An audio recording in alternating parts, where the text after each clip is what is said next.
नमस्कार मंडळी, निकिताज रेसिपीमध्ये तुम्हा सर्वांचे खूप खूप मनापासून स्वागत। तर मंडळी, आज आपण बघणार आहोत कोथिंबीरीची भाकर कशी बनवायची ते। तर मंडळी, मी इथे गावरान कोथिंबीरीचा वापर केलेला आहे। व्हिडिओ शेवटपर्यंत नक्की बघा। आवडल्यास लाईक कमेंट शेअर करायला विसरू नका। सर्वप्रथम मी इथे कोथिंबीर बारीक कट करून घेतलेली आहे, ती आपल्याला एका परातीमध्ये काढून घ्यायची आहे। त्याचबरोबर एक वाटी मी इथे बाजरीचं पीठ घेतलेलं आहे। बाजरीच्या पिठाने चव फार छान येते। कोथिंबीरची भाकर बनवताना बाजरीचं पीठ घालणं आवश्यक आहे। तर मंडळी, त्याचबरोबर मी थोडंसं डाळीचं पीठ आणि त्यातच गव्हाचं पीठ घेतलेलं आहे। ज्वारीचं वापरलं तरीही चालेल। हे पीठ मी यामध्ये मिक्स करून घेतलेले आहे। त्याचबरोबर एक बारीक कट केलेला कांदा घेतलेला आहे। तो कांदा पूर्णपणे ऑप्शनल आहे, तुम्हाला आवडला तर घालू शकता, नाही तर नाही। कांदा त्यामध्ये मी बारीक कट केलेला घालून घेतलाय। त्याचबरोबर हिरवी मिरची, लसूण, जिरे हे बारीक वाटून घेतलेलं आहे। ते मिश्रण आपल्याला त्यामध्ये घालून घ्यायचं आहे आणि चवीनुसार मीठ घालून त्यामध्ये थोडं थोडं पाणी घालून आपल्याला पीठ हे भिजवून घ्यायचं आहे। मंडळी, इथे मी पीठ छान असं मऊसूत भिजवून घेणार आहे। खूप दाटसर नाही आणि खूप पातळही नाही मळायचं। तोपर्यंत तुम्ही जर निकिताज रेसिपी चॅनलवर नवीन असाल तर लगेच जाऊन निकिताज रेसिपी चॅनलला सबस्क्राईब करा, म्हणजेच तुम्हाला माझे नवनवीन व्हिडिओ बघायला भेटतील। मंडळी, कोथिंबीरीची भाकर तुटू नये म्हणून मी काही खास टिप्स देणार आहे, त्यासाठी व्हिडिओ शेवटपर्यंत नक्की बघा। इथे आपलं छान असं पीठ मळून घेतलेलं आहे। आता आपल्याला तवा तापायला ठेवायचा आहे आणि एका पोळपाटावरती एक रुमाल किंवा उपारणं, तुमच्याकडे जे काही कापड अवेलेबल असेल ते ओलं करून घ्यायचे पूर्णपणे आणि त्याच्यावरती गोळा घेऊन थोडंसं पाणी टाकून घ्यायचं आहे आणि जितक्या प्रमाणात भाकर बनवायची तितक्या प्रमाणात गोळा घ्यायचा आहे आणि छान असं आपल्याला थापून घ्यायचं आहे।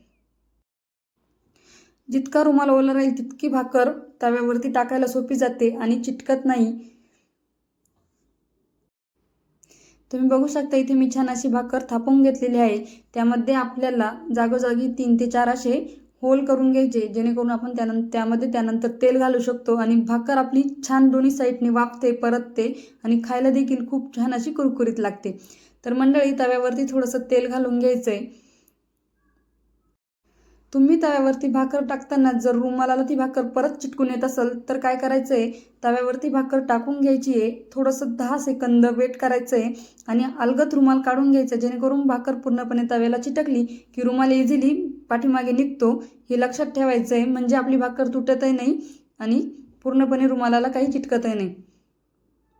तुम्ही बघू शकता, इथे मी दाखवते भाकर कशी टाकायची ते।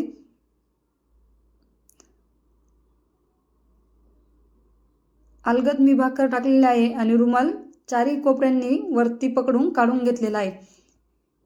छान अशी दोन्ही बाजूनी मध्यम आचेवर परतवून घ्यायची। मी तवा आधी पूर्णपणे गरम करून घेतलेला होता, नंतर मध्यम आचेवर मी इथे भाकर परतवून घेत आहे। त्याचबरोबर तुम्हाला हवं तितकं तेल साईडनं टाकून किंवा त्या बारीक बारीक जे होल केलेले आहे त्यामध्ये घालून घ्यायचं आहे आणि छान अशी आपली भाकर परतवून घ्यायची आहे।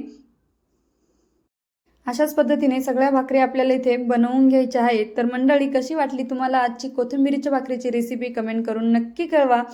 आपली कोथिंबीरीची भाकर तुम्ही बघू शकता, तर एक साईड परतून झालेली आहे, खूप छान अशी परतलेली आहे।